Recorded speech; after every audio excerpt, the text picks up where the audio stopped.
In today's video, I'm going to teach you how to remove an account from Google Authenticator on desktop.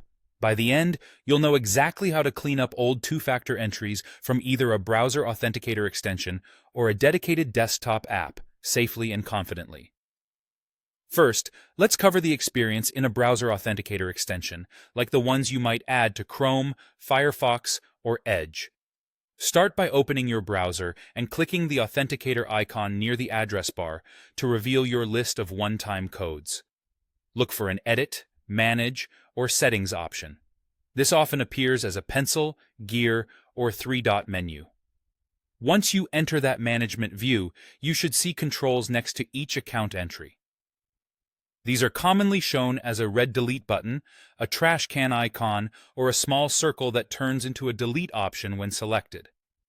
Click the delete or remove control next to the specific entry you want gone. Most extensions will ask you to confirm, so approve the prompt to finalize the removal. Keep in mind, the exact labels and icons vary between extensions, but the pattern is the same. Open the extension, switch to Edit or Manage mode, use the delete control, and confirm. Now, if you're using a dedicated desktop authenticator app rather than a browser extension, the flow is similar. Launch the app where your time-based codes are stored and navigate to your accounts list. Select the account you'd like to remove.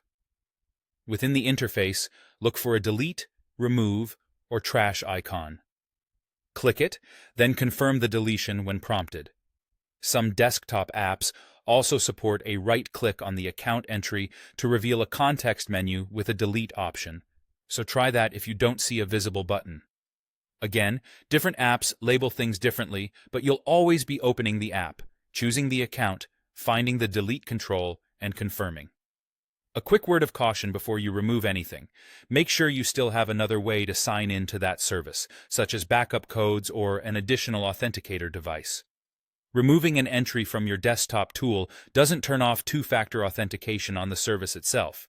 It only removes the local code. If you delete the wrong one and don't have a backup, you could be locked out. That's it. Open the tool, enter Manage mode, delete the specific entry, and confirm. Follow the same rhythm in both extensions and desktop apps, and your 2FA list will stay tidy and secure. Thanks for watching. And take a moment to double-check each entry before you confirm the removal.